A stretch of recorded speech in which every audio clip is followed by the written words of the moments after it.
Assalamualaikum warahmatullahi wabarakatuh. Perkenalkan, nama saya Siti Fatimah dengan NIM C0C01919, Prodi Akuntansi D3 Fakultas Ekonomi dan Bisnis. Baiklah, di sini saya akan menjelaskan menghitung dan mencatat secara akuntansi mengenai angsuran pajak. Yang pertama yaitu konsep perhitungan dan pencatatan PPh pasal 25.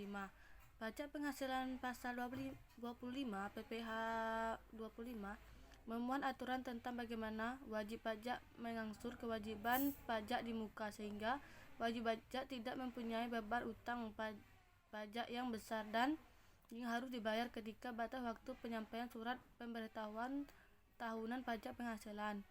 Kewajiban angsuran pajak ini akan timbul ketika wajib pajak mempunyai utang pajak penghasilan kurang bayar di surat pemberitahuan tahun pajak penghasilan.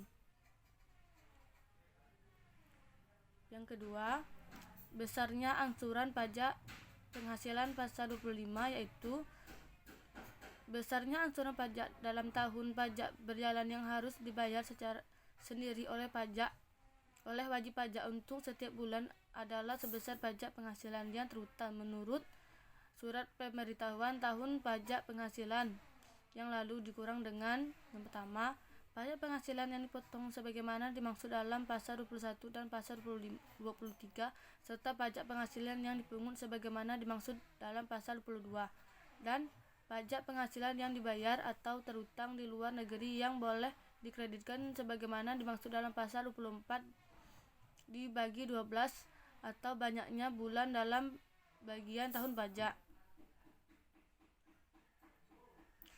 Contoh perhitungan PPh pasal 25 yaitu pajak penghasilan yang terutang berdasarkan surat pemberitahuan tahun pajak penghasilan tahun 2000 yaitu 50 juta dikurangi pajak penghasilan yang dipotong pemberi kerja pasal 21 yaitu 15 juta. Pajak penghasilan yang dipungut oleh pihak lain pasal 22 yaitu 10 juta.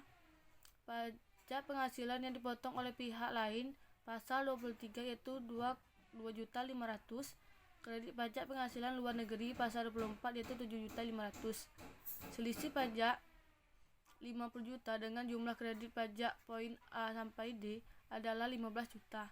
Maka besarnya pajak angsuran yang dibayar sendiri setiap bulan untuk tahun 2001 adalah 1.250.000 yaitu 15 juta dibagi 2. Mekanisme pengkreditan pajak itu secara ringkas, mekanisme pengkreditan pajak masukan membuat PKP dapat mengkreditkan pajak yang dibayarkan atas perolehan barang dan jasa dengan pajak keluaran yang dipungut ketika melakukan penyerahan barang. Apabila pajak dikeluarkan lebih besar dari pajak masukan, maka kelebihan pajak keluaran tersebut harus disetorkan ke kas negara. Sebaliknya, apabila pajak masuk lebih besar dari pajak keluaran, maka kelebihan pajak masukan tersebut dapat dikompensasikan ke masa pajak berikutnya atau direstitusi.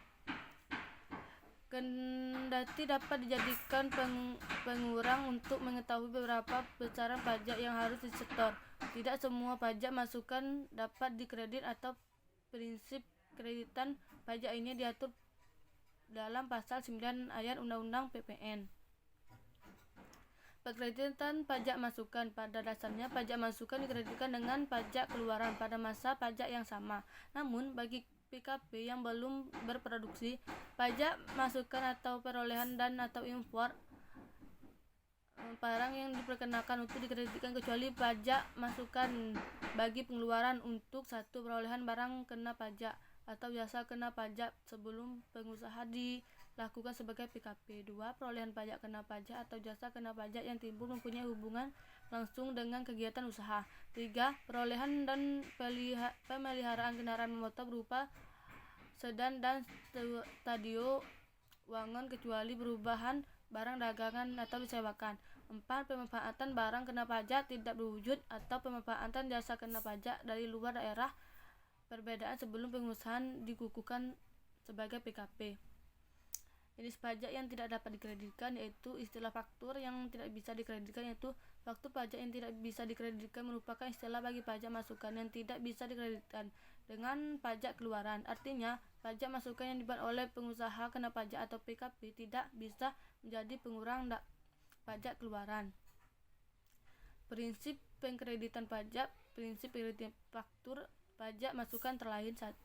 Pajak masukan dalam 1 tahun masuk dikreditkan dengan pajak keluaran untuk masa pajak yang sama. 2. Pajak masukan yang belum dikreditkan dengan pajak keluaran pada saat masa pajak yang sama masih bisa dikreditkan pada masa pajak berikutnya, paling lama 3 bulan setelah masa pajak yang bersangkutan, dengan catatan belum dibebankan sebagai biaya yang belum dilakukan pemeriksaan. 3. PKP yang belum melakukan kegiatan produksi sehingga secara otomatis belum melakukan penyerahan terutang pajak, maka pajak masukan terkait perolehan atau impor barang dapat dikreditkan. 4. Pajak masukan dikreditkan harus menggunakan faktur yang sesuai dan pengaturan yang berlaku. Jenis PPN